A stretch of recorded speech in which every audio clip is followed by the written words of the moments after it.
Amém. Espero que todos estejam bem, em paz, tranquilos. Vamos orar por nossa palavra.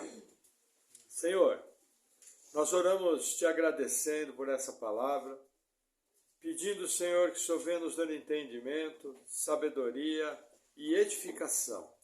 No nome de Jesus, amém. Amém, irmãos. Glória a Deus. Então vamos ao nosso texto base. Livro do profeta Zacarias, capítulo 13, versículo 1 diz assim: Naquele dia haverá uma fonte aberta para a casa de Davi e para os habitantes de Jerusalém, para a purificação do pecado e da imundícia. Até aqui. Veja, irmãos, esse capítulo 13, ele é um capítulo, lembra que eu falei que o capítulo 12, 13 e 14 era uma viagem ao futuro. Falavam das coisas que iriam vir. Agora, esse capítulo aqui em especial, o que ele vai estar falando? Veja, primeiramente, da reconciliação e salvação de Israel no futuro. E num segundo aspecto, ele também vai falar da purificação da nação, da idolatria e da feitiçaria. O que eu tenho que compreender aqui? Quando Zacarias foi chamado ao ministério, ele era um jovem de aproximadamente 20 anos de idade. Aqui, o tempo passou. Zacarias envelheceu. O seu companheiro de ministério, Ageu, provavelmente havia morrido há alguns anos. E aquele avivamento que o povo experimentou entre 520 e 516, com a reconstrução do templo, a retomada das coisas, aquele avivamento gradativamente começou a se contaminar. E as práticas antigas do povo, que levaram o povo ao exílio babilônico, que levaram o reino do norte a ser completamente destruído, e levado embora pelos reis assírios para nunca mais voltar. A contaminação da idolatria, dos falsos profetas, da feitiçaria, estava voltando. O que nós temos que lembrar? Quando Neemias, aproximadamente 90 anos após o edito do rei Ciro, da reconstrução do templo, Neemias foi enviado por um outro rei persa, Artaxerxes, e ele encontrou uma Jerusalém desolada, sem muros, totalmente contaminada, misturada com as nações em volta. Então aqui nesse capítulo, nós vamos ver uma forte exortação de Zacarias. Lembrando o que eu acho que é uma maravilha, linguagem profética. Sempre que eu vejo um texto profético, normalmente quando eu olho para o meu passado, eu vejo uma aplicação daquele texto. Quando eu vejo o meu presente, eu vejo que aquele texto tem que ser aplicado no meu presente. E quando eu olho para o futuro, existe também um cumprimento profético para o futuro.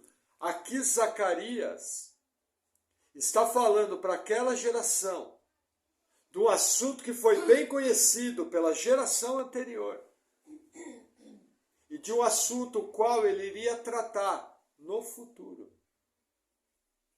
Já com a volta de Cristo, com o advento do Messias, com o advento do reino de Deus.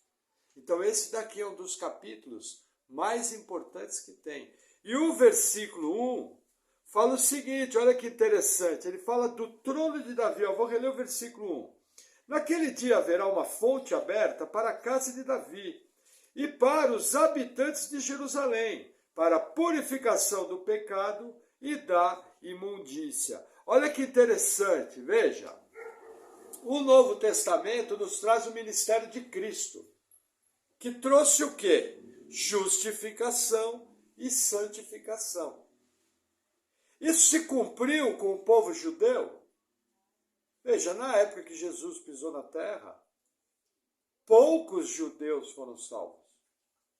Na verdade, no seu último lamento, o lamento de Jesus no Monte das Oliveiras, olhando para a cidade, em frente ao templo, é o seguinte: Jerusalém, Jerusalém, que mata os profetas. Quantas vezes eu quis ajuntar vocês e vocês não quiseram. E outras exortações: vocês matam os profetas. Inclusive o próprio Jesus cita a morte do profeta Zacarias. E de maneira profética, Jesus fala: olha, desde o sangue que foi derramado em Zacarias até os dias de hoje, esse sangue acumulado vai ser cobrado dessa geração. Por quê? Porque a natureza do ser humano é ser rebelde a Deus. Por isso que é necessário, quando Deus vai operar salvação, Ele operar um poder miraculoso, através da graça irresistível, para quebrar o homem. Porque o homem, por si só, nunca, jamais, ele vai buscar Deus. Quando você vê o ser humano começar a buscar Deus, pode ter certeza, a mão de Deus está começando a operar. O simples fato de pedir uma oração, começar a ir para a igreja, começar a se voltar para as coisas do Senhor, Ele já nos dá sinais do agir de Deus. Por quê? Porque, infelizmente, o ser humano natural não entende as coisas do Espírito, porque elas parecem loucura para ele. Você falar numa condenação eterna para o homem natural é loucura. Ele vai achar que é um exagero. Normalmente vai falar aquela frase: olha, o Deus que eu creio não faz isso. É verdade, o Deus que você crê não faz isso, mas o Deus da Bíblia faz. E o Deus da Bíblia tanto salva como condena. Quando aqui fala do trono de Davi, está falando do Messias. Está falando da promessa, a aliança davídica, que Deus fez a Davi e falou: não faltará descendente teu no trono de Israel. E isso só pode ser cumprido totalmente no Cristo. Nós entendemos que no milênio futuro, quando Jesus voltar, após o massacre do Armagedon, ele vai estabelecer o reino, o trono de Davi vai ser restaurado em Jerusalém. Provavelmente Davi vai ser um corregente. Nós reinaremos juntamente com o Senhor. E de Jerusalém a terra vai ser julgada pelo próprio Cristo. E pela primeira vez na história o ser humano vai aprender o que é um governo de justiça real. Satanás vai estar preso no abismo por 1000 anos. O anticristo e o falso profeta já vão ter sido lançados no lago de fogo, vivos. E o mundo vai experimentar o reino do Messias por 1000 anos. Eu imagino que é um tempo literal. Apesar de 1000 também falar de um tempo completo, mas eu entendo que muita chance de serem 1000 anos. Amém? Versículo 2. E acontecerá naquele dia, diz o Senhor dos Exércitos, que tirarei da terra os nomes dos ídolos, e deles não haverá mais memória, e também farei sair da terra os profetas, e o espírito da impureza. Olha que interessante.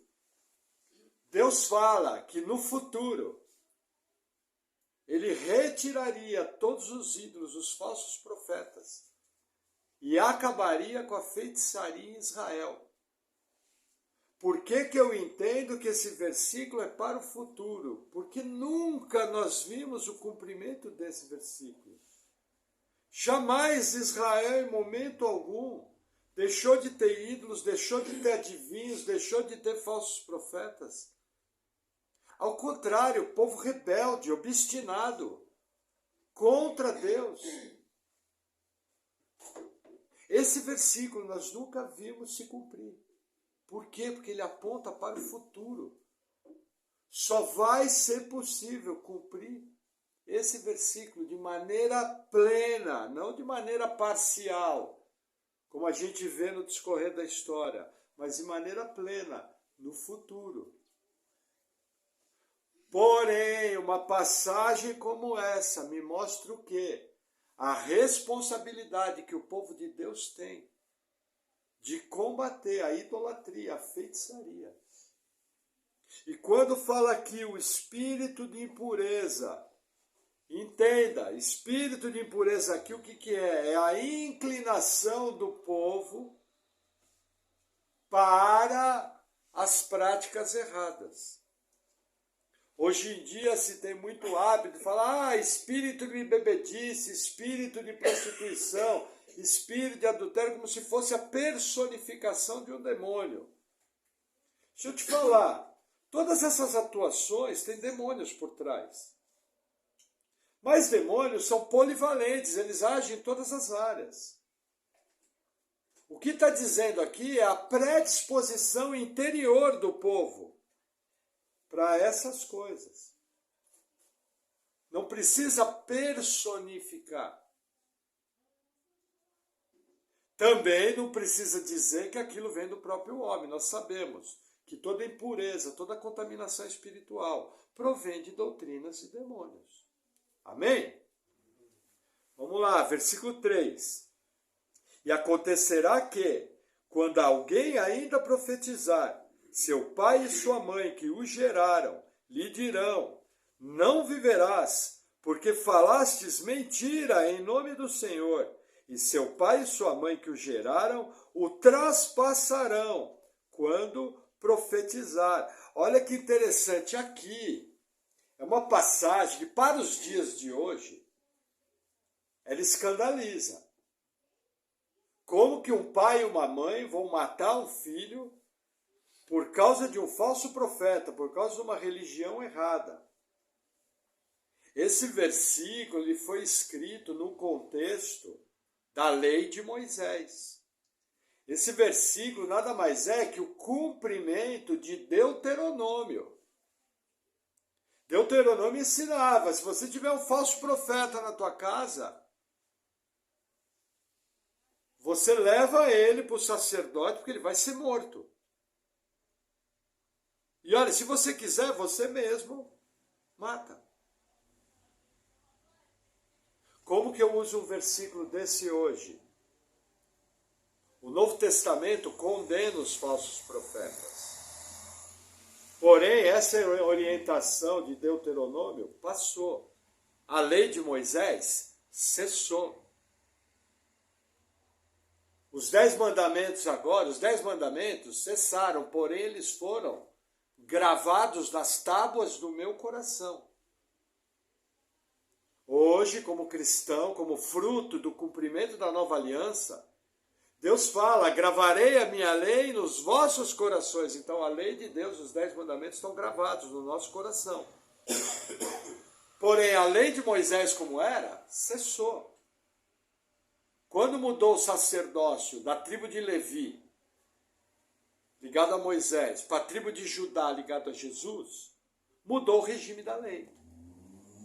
Então, como eu uso um versículo desse? Simples. O cristão tem que lutar com todas as suas forças contra os falsos profetas, contra a idolatria, contra a feitiçaria, contra os adivinhos. Na igreja sequer pode se nomear. Qualquer atividade dessa na igreja, a pessoa tem que ser exortada uma vez, exortada a segunda vez, e tem que ser excluída da membresia, porque é abominação para o Senhor.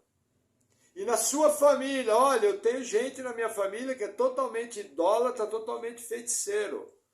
Cuidado no relacionamento, pregue para eles, ore por eles. E não tenha, de forma alguma, comunhão na prática religiosa dessas pessoas. Não tenha comunhão. Entendeu? Se a pessoa quer ir para o engano, se a pessoa quer ir para o inferno, ela que vá por conta própria. Agora, encontrou no almoço de domingo? Você vai almoçar, você vai orar antes do almoço, se tiver uma oportunidade, você vai evangelizar, Você vai orar pela pessoa, se ela tiver um problema, você pode chegar e falar, olha, sabia que Jesus pode resolver isso? E aproveita a chance para evangelizar. Entendeu? Agora, comunhão com a falsa religião, você não pode ter. É isso que o Novo Testamento ensina. Lembra que Jesus Cristo falou, nossa, o pastor está sendo duro. Eu posso até estar sendo duro, mas Jesus foi muito mais duro. Porque Jesus falou a seguinte frase, eu não vim trazer paz à terra, mas eu vim trazer espada. Porque os inimigos do homem serão os da própria família. Eu vim trazer divisão entre pai e filho. Entre irmão, entre filho e pai, entre marido e mulher. Porque você não pode me adorar e adorar outros deuses. Então eu vim trazer essa divisão. São as palavras do Senhor Jesus. Está ligado a princípios como esse. Agora, no caso desse versículo, é cumprimento na época de Deuteronômio. Amém? Vamos seguir, versículo 4. E acontecerá naquele dia que os profetas se envergonharão, cada um da sua visão, quando profetizarem, nem mais se vestirão de manto de pelos, para mentirem. Olha que interessante. O mover de Deus vai ser tal, nessas épocas de purificação espiritual, que até aconteceram durante a história, e que vão ser plenas no futuro, que o profeta vai se vergonhar e vai tirar só o que acontecia. Lembra? João Batista veio pregando no deserto, vestindo roupa de pelos de camelo e comendo gafanhotos e mel. Lembram disso? O que acontece? Essa é a roupa conhecida do profeta Elias. Aí o que acontece? A turma da falsa religião, para justificar a sua falsa profecia, se vestia que nem profeta. Sabe aquelas pessoas que pregam um evangelho de aparência? Aquelas pessoas que às vezes pregam usos e costumes, aparência exterior. Veja, a Bíblia nos orienta que tanto os homens de Deus como as mulheres de Deus têm que se vestir com uma roupa decente. Não pode se vestir com uma roupa sensual. Por exemplo, tem lugar que você vai que as mulheres andam de barriga de fora, mostrando algo que é para ser mostrado apenas para o seu marido, no momento de intimidade. As servas do Senhor que se ataviem em traje idôneo, com modéstia e bom senso. Se arruma aquela beleza, mas algo decente. Agora, tem lugares que transformam isso, os homens também, porque hoje em dia está cheio de homem que é pirigueto, que está errado, uma sensualidade só. Agora, tem igrejas que pegam o vestir correto e transformam aquilo em dogma, transformam aquilo em salvítico. E aí costuma virar o que eu falo de urubu oxigenado. Alguém aqui conhece urubu? Que cor que é o urubu? Preto. Então o que o urubu faz? Nossa, virei crente, comecei por uma igreja evangélica. Aí ele olha do lado, só tem pomba.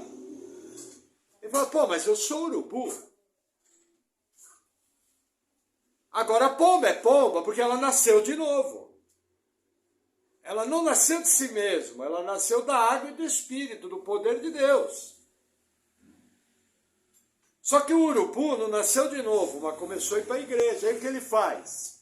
Ele vai no cabeleireiro, passa água oxigenada, faz todo o tratamento na pele e fica branquinho. Aí o urubu pega uma Bíblia de crente, pega um inário de crente, pega a gíria de crente, palavreado de crente, começa a ouvir rádio de crente, vai para a igreja de crente. Só que a hora que ele vê uma carniça, Ele não aguenta, porque a natureza dele não foi mudada, ele é urubu. E ele rola na carniça. Infelizmente, está cheio de grupo cristão que o evangelho é só por fora. Porque lá dentro é só fofoca, é só perversão. É um traindo o outro. É mau testemunho, é mentira, é adultério, é avareza. Falsos dons. Ah, o pastor não crê nos dons? Creio, é lógico que eu sou bíblico, mas eu creio nos dons de maneira bíblica. Só que esse pessoal aqui praticava um falso dom. Com roupa de profeta, inclusive. O que Deus está falando? Vocês nunca mais vão ousar. Nos tempos de purificação, vocês vão ter vergonha. E vão arrancar essa falsa roupa de profeta que vocês usam. Esse é um recado muito bom para nós, irmãos. Tira a máscara. Para de fingir que é crente. Para de pagar alma de crente. Porque se você não for nascido de novo, de verdade, nasceu da água do Espírito, seu destino é o inferno. Sem volta. E está cheio de gente que colocou uma máscara de crente. Acha que vai ser salvo, porque frequenta uma igreja de crente, carrega uma Bíblia de crente e canta hino de crente. Só que vai desligar aqui, vai ligar automaticamente no inferno, sem retorno.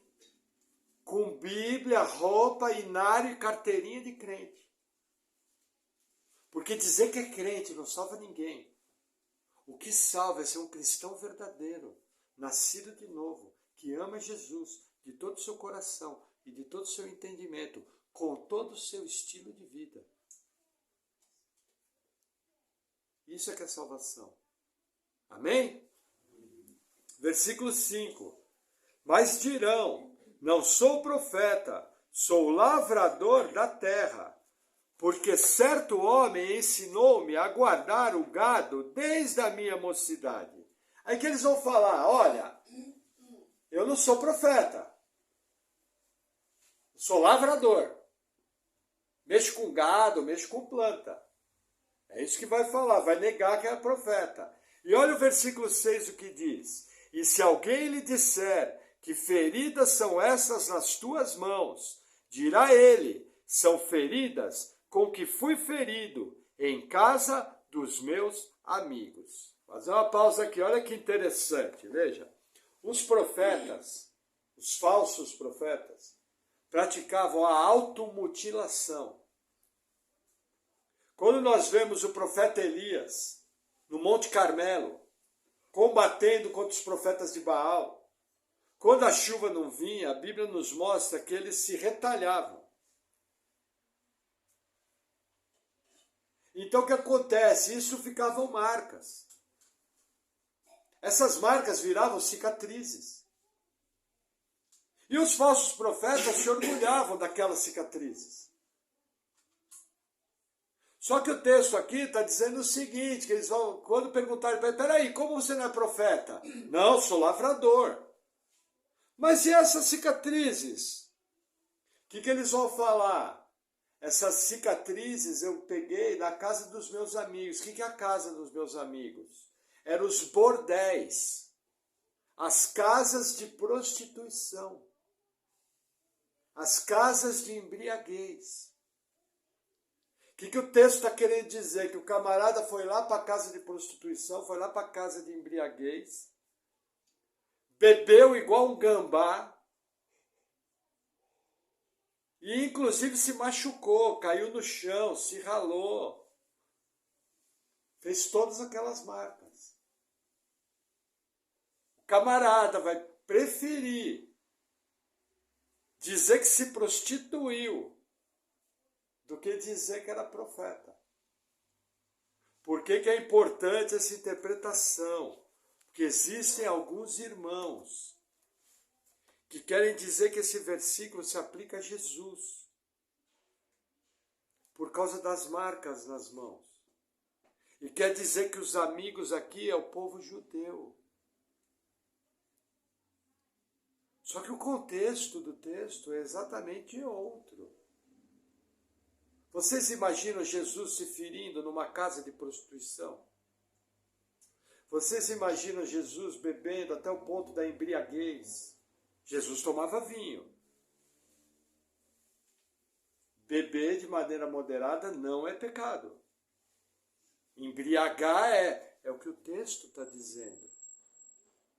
E é muito importante você saber disso, que eu já vi gente muito importante, dirigente de igreja muito grande, que dizia que esse texto se aplicava a Jesus, por desconhecer o contexto. Lembra, texto fora do contexto é pretexto. Jamais seria aplicado a Jesus um versículo tão sujo quanto esse, envolvendo falsos profetas, envolvendo automutilação, envolvendo prostituição e embriaguez. Mais um detalhe, não existe nenhuma citação no Novo Testamento fazendo a ligação. A pessoa que diz isso está falando por conta própria. Ela está inventando isso. E quando eu falo algo por conta própria, eu vou dar conta a Deus daquilo que eu estou falando.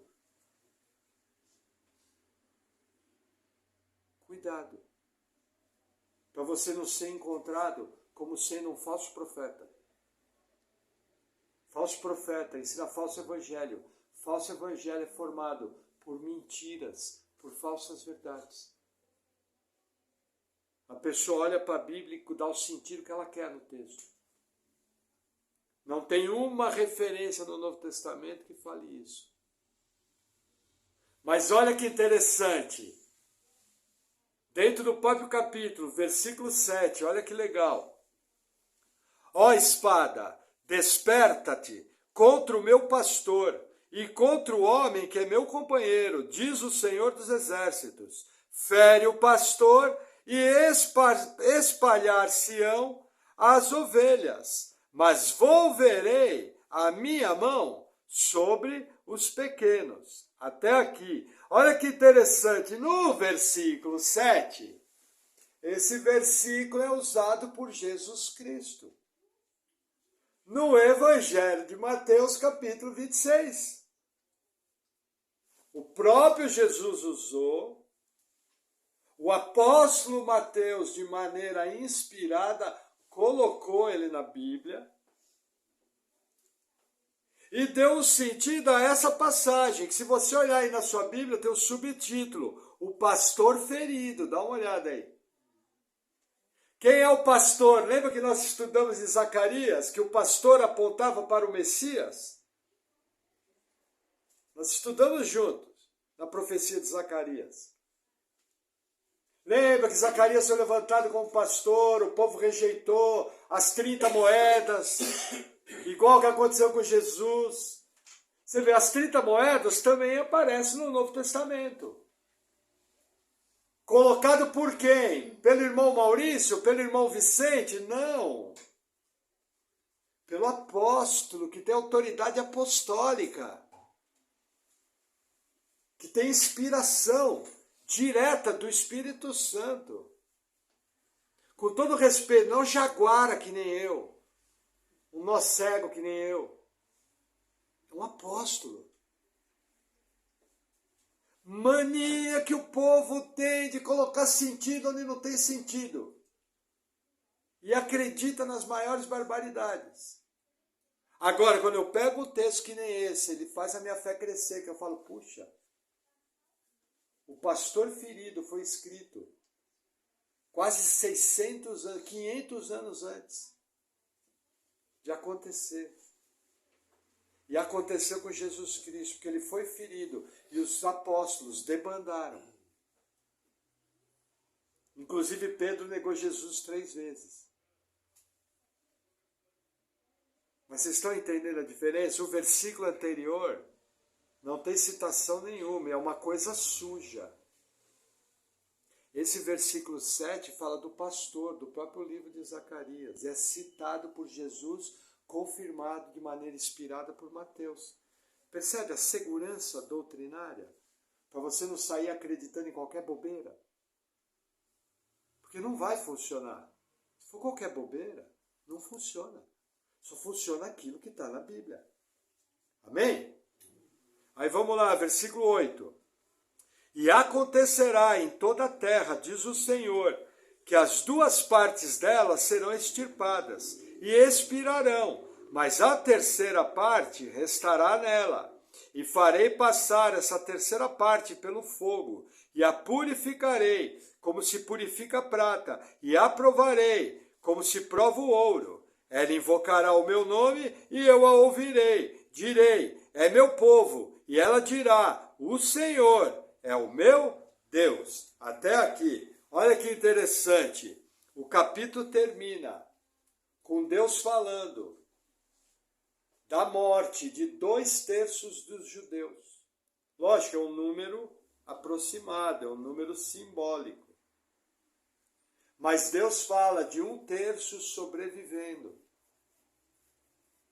E desse 1/3, ele vai provar esse 1/3. E vai ser tirado um remanescente que vai ser salvo. Porque ele fecha o capítulo falando, eu direi, é o meu povo. E eles dirão, é o meu Deus.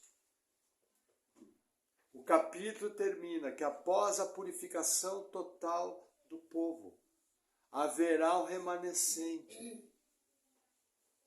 Esse versículo é confirmado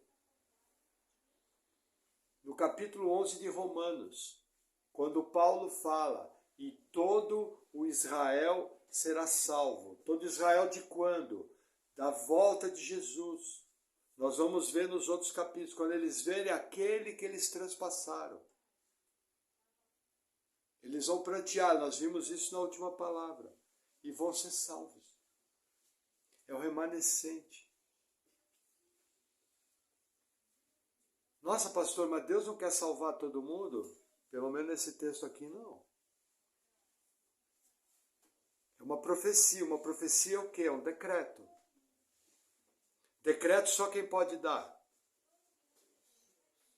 Deus. Não é como se ensina por aí, não, eu declaro, eu decreto, eu determino. Isso não existe. Confissão positiva é uma doutrina demoníaca. Você não tem autoridade de determinar nada. Quem determina é Deus, e Ele cumpre aquilo que Ele determina. Ele determina através de um decreto, avisa através de uma profecia e cumpre através da providência. O que nós vemos na história de Israel? Dia após dia, o Israel rebelde a Deus vai morrendo, geração após geração, rebelde, e vai para o inferno. A menina dos olhos do Senhor sendo lançada no inferno, porque não creu no Cristo, não se arrependeu. Porém, não é um ponto final. Deus tem povo naquela nação. Deus vai salvar a gente. Como salvou Paulo, como salvou Pedro, como salvou os apóstolos. Todos eles eram judeus. Mas Deus tem povo ainda para salvar. Por isso que a nossa responsabilidade quando vê um judeu é evangelizar, é falar do Cristo. Que pode ser que você está tendo a honra de evangelizar um judeu e ele ser salvo através da pregação que Deus está usando você. Já pensou que honra? Maluquice. Mas nós temos que entender que o mesmo evangelho, que é o bom perfume de Cristo para aqueles que se salvam, ele é cheiro de morte para os que se perdem. Palavras do apóstolo Paulo. O mesmo evangelho. Tanto ele pode ser o presente da salvação, como a desgraça da condenação eterna. Infelizmente, é o que o povo de Israel tem feito na história. Amém? Vamos a algumas aplicações desse texto. Veja, vamos abrir livro de Levítico, lá no começo da Bíblia. Levítico.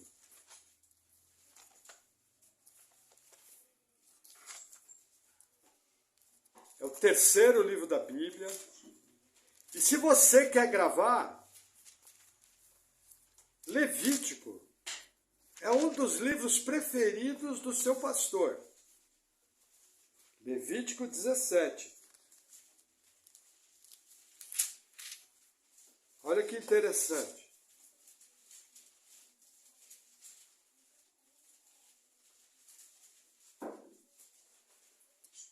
Veja, quando eu vou no Apocalipse, capítulo 21 do Apocalipse fala que na Nova Jerusalém não entrará nem homicida, nem os cães, que são os falsos pastores, nem os adúlteros, nem os fornicadores, nem os idólatras, nem os tímidos. Quem é o tímido? É aquele que não tem coragem de confessar Jesus publicamente como Senhor e Salvador. Por quê? Porque a marca do verdadeiro crente é confessar Jesus como seu Senhor. Serve a Cristo? Sim, sirvo. Eu sou um discípulo do Nazareno. Algum problema? Entendeu? E aí a passagem termina, os feiticeiros. Aí se você perguntar, por exemplo, no Novo Testamento, você procurar a palavra cartomante, tem? Novo Testamento? Se você procurar a palavra tarô, tem? Não. Se você procurar adivinhadores, tem? Não. No Novo Testamento, não. Se você procurar nova era, tem? Não. Se você procurar a seita Rosa Cruz, aquela seita demoníaca que serve a demônios, tem no Novo Testamento? Não. O que o pastor está querendo dizer? Gente, o Novo Testamento tem a palavra que engloba todas as coisas, feitiçaria. Que é a palavra farmaqueia, que inclui inclusive a feitiçaria praticada com drogas alucinógenas. A palavra é farmaqueia, com PH. Feitiçaria. Como que eu sei o que inclui a lista de feitiçaria? Eu vou para o Antigo Testamento, para Levítico. Entendendo? O Novo Testamento tem só o resumo. Por exemplo, fornicadores, que é a palavra porneia. Eu pergunto, o Novo Testamento proíbe, no Novo Testamento, o pai ter relação sexual com a filha? Está escrito isso no Novo Testamento? Não. Está escrito que o irmão pode ter relação sexual com a irmã? Também não. Está escrito que o tio pode ter relação sexual com a sobrinha? Não. Ué, pastor, não é pecado? É lógico que é porneia. A palavra porneia no Apocalipse, a palavra porneia em outros textos, é fornicação, adultério, relação sexual entre pessoas não casadas. Ela é a família toda. Só que se eu quero saber tudo que envolve a porneia, a fornicação, o adultério, eu vou lá no Pentateuco e encontro a lista toda. Não descobrirás a nudez da tua irmã, porque é tua irmã. Não te deitarás com um animal. Confusão é. Hoje,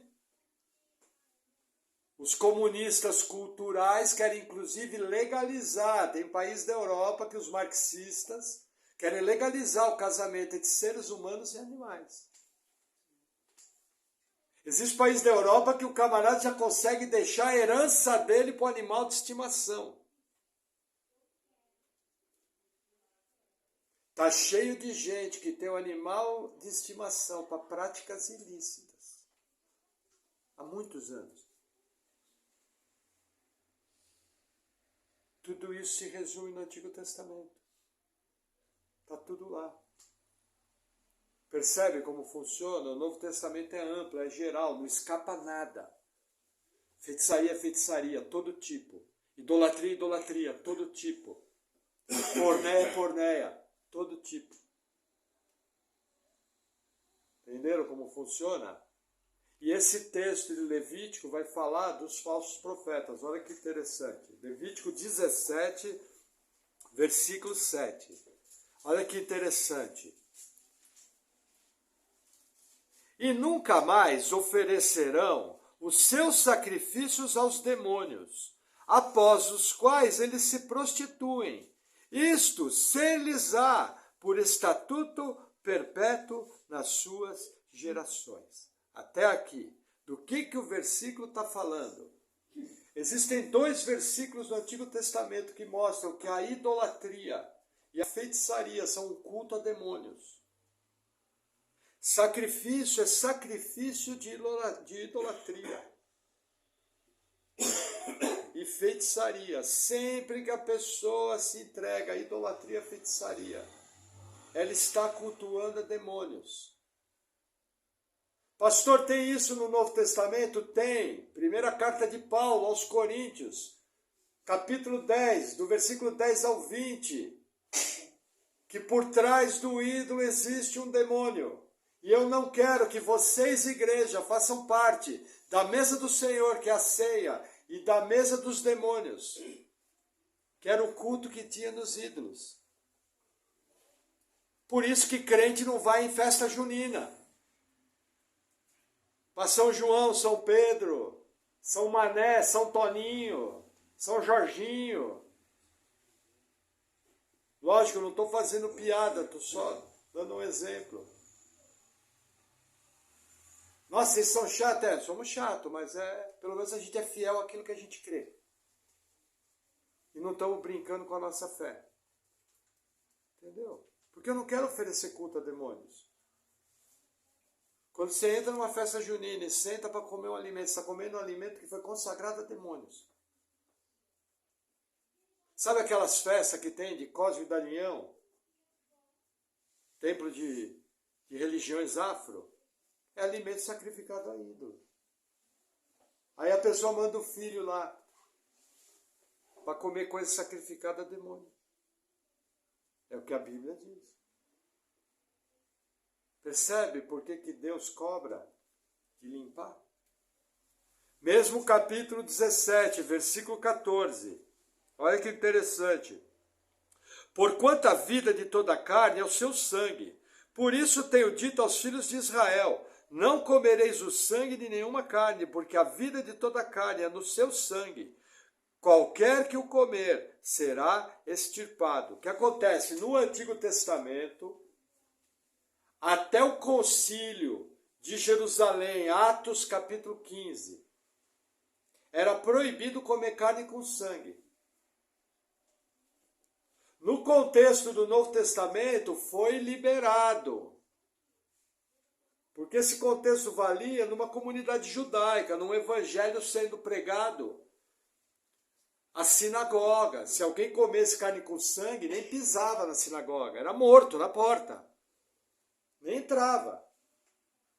Entendeu?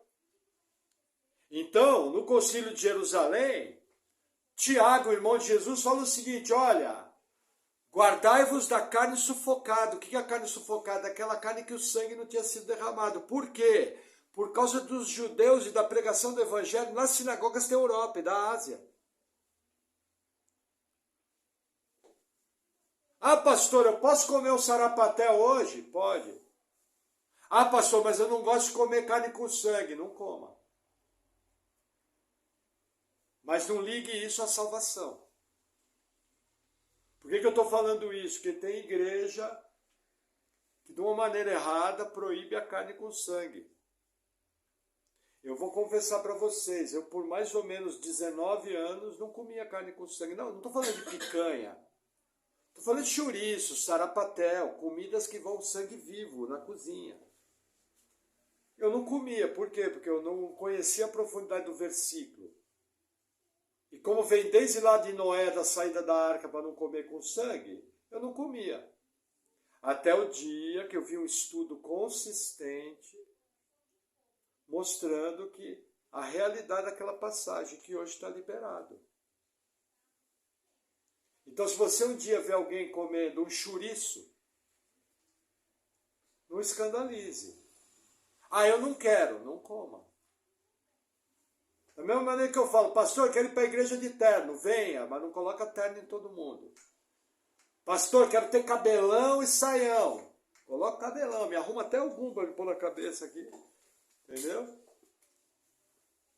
Mas não impõe ao outro.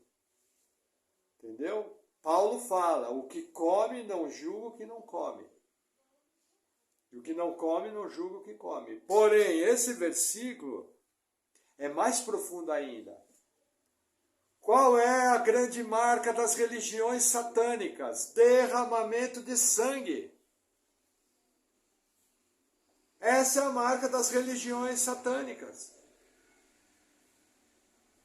Numa imitação barata do culto ao Antigo Testamento, sabedores de que a vida está no sangue, sabedores que lá quando Noé saiu da arca, Deus falou, requererei o sangue de cada animal, morto de maneira injusta, né?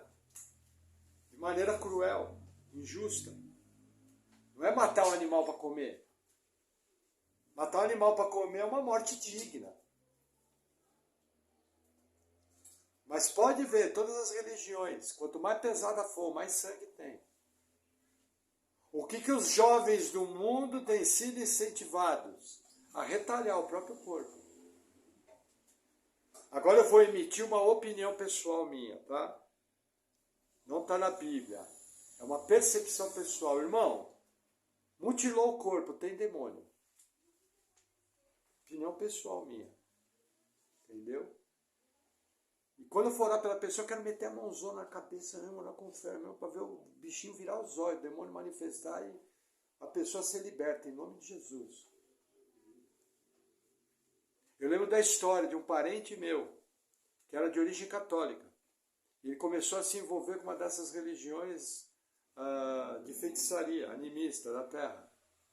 E ele, num contato com um pai de santo, o pai de santo matou um frango, passou sangue no corpo inteiro dele, do pescoço para baixo. E ele escandalizou de uma forma que nunca mais ele quis ver. Nunca mais ele quis saber. E glória a Deus por isso, porque ele se livrou de um caminho de morte. Entendeu? Deus foi bondoso com ele. Inclusive esse parente, eu creio que ele foi salvo no leito de morte.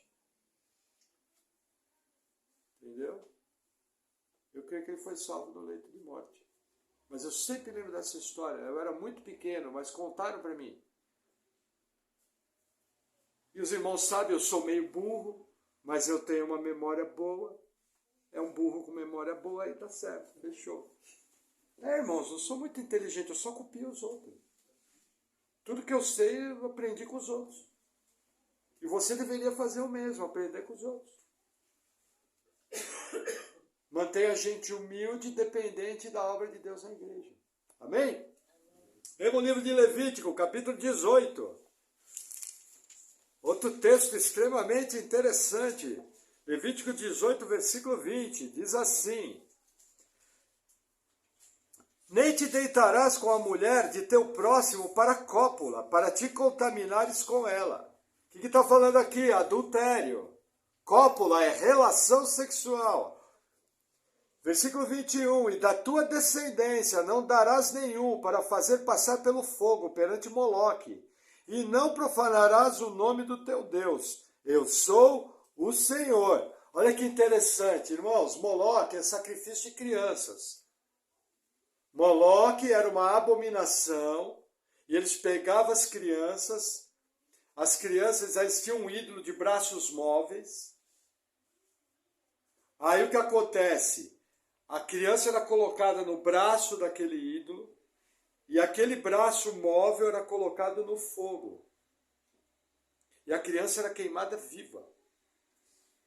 E para esconder os gritos da criança, o batuque comia solto lá embaixo, numa outra orgia, onde mais mulheres iam engravidar e mais crianças iam ser oferecidas. Nossa, pastor, que bom, né? Hoje em dia ninguém oferece mais as crianças aos demônios. Tem certeza? Quantos abortos acontecem no mundo de hoje? Irmão, se você apoia aborto, ou se você apoia autoridades que apoiam o aborto, o sangue dessas crianças está sob a sua mão. Meu conselho é que você se arrependa. Veja, eu não confio em político nenhum. Quem vai resolver o problema nosso é Jesus Cristo. Mas eu já ensinei à igreja em nunca apoiar autoridades que tenham doutrina demoníaca. Irmãos, os comunistas, os esquerdistas querem aprovar leis de aborto. Aborto é um assassinato cruel. É a mesma coisa que eu pegar uma criança de 1 ano, colocar dentro de uma gaiola e matar ela com espeto de churrasco. É a mesma coisa. A diferença é que em vez de ser gaiola, é um útero. Cuidado. Está ligado a esse versículo. Aí a turma pergunta por que as igrejas são contra determinadas correntes. É lógico, eu não posso apoiar isso aí. Não sou contra pessoas, mas sou contra ideologias satânicas que se instalaram. E fica o meu conselho, irmão, não confie em político, confie em Jesus Cristo. Amém? Vamos lá, versículo 22. Com homem não te deitarás como se fosse mulher, a abominação é. Irmãos, quem apoia essa prática aqui? Se você apoia autoridades que apoiam essa prática, o sangue está nas suas mãos. Vai cobrar junto. E pastor, fiquei com medo. Eu ficava. E olha, glória a Deus que a salvação é pela graça. É presente de Deus e ninguém tira. Mas o tribunal de Cristo vai chegar. E você vai estar cara a cara com o Senhor.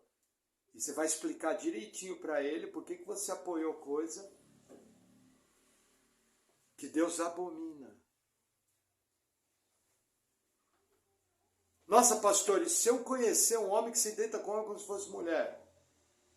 Eu vou respeitar, eu vou tratar bem, eu vou evangelizar, eu vou orar por ele. Porque uma coisa é o pecado, outra coisa é a pessoa. Está cheio de gente que é bom cidadão, trabalha, paga suas contas, não prejudica nem está nessa prática. Nosso papel não é maltratar ninguém, nosso papel é evangelizar. Nós já tivemos pessoas assim que visitaram nossa igreja e foi tratado com o maior respeito. Só quando ele perguntou, eu falei. Falou, mano, o negócio é o seguinte, é pecado, vai para o inferno. Mas você pode vir quando você quiser para ouvir a palavra, porque a Bíblia diz, conhecereis a verdade vos libertará. Só que você está no pecado. É abominação. Isso vale tanto para homem como para mulher. Mas entenderam? Nós somos pessoas de paz. Mas que não temos medo de falar a verdade, mesmo que a verdade desagrade. É pecado, é pecado. Da mesma maneira que a mentira, que o assassinato, que o adultério, que o roubo. Tudo pecado. Que a cobiça. Não tem pecadão e pecadinho. Todos são pecado. Amém? Vamos lá. 23. Nem te deitarás com o animal, para te contaminares com ele. Nem a mulher se porá perante o animal, para juntar-se com ele. Confusão é. Aqui eu já falei, a zoofilia. Entendeu? A pessoa que tem essa prática com animais. Versículo 24. Com nenhuma dessas coisas vos contamineis, porque com todas essas coisas se contaminaram as nações, que eu expulso de diante de vós. Olha o 25. Por isso a terra está contaminada, e eu visito a sua iniquidade, e a terra vomita os seus moradores. Até aqui. Irmãos, você conhece países do mundo que têm essas práticas? Idolatria, feitiçaria, perversão sexual, morte de crianças. Vocês conhecem países do mundo que têm essas práticas? Você entende agora por que tem as tragédias? Deus visita, é um Deus irado. Está na prática da iniquidade. Que é iniquidade? Pecado não confessado. Você está na prática? Deus visita. Visita como? Com juízo. Ah, Deus pode salvar o iníquo? É lógico, salvou eu e você. Como que não pode salvar o iníquo? Eu, por exemplo, se não fosse Deus na minha vida, eu era um lixo. Só olhar minhas tatuagens. Não estou aqui querendo fazer uma teologia de tatuagem. Mas estou dizendo que eu fiz as tatuagens porque eu era doidão. Tem gente que hoje as faz por outro motivo. No meu caso. Senão eu vou falar que o pastor Maurício falou. A única coisa que eu tenho contra tatuagem é desenho demoníaco. Não pode. E se a pessoa tiver, a orientação que eu faço é cubra, mude o desenho. Porque eu não vou querer algo que meu Deus abomina no meu corpo desenhado. O resto passou, é antiga aliança. Hoje em dia já não é mais. Entendeu? Mas assim, Deus visita o iníquo.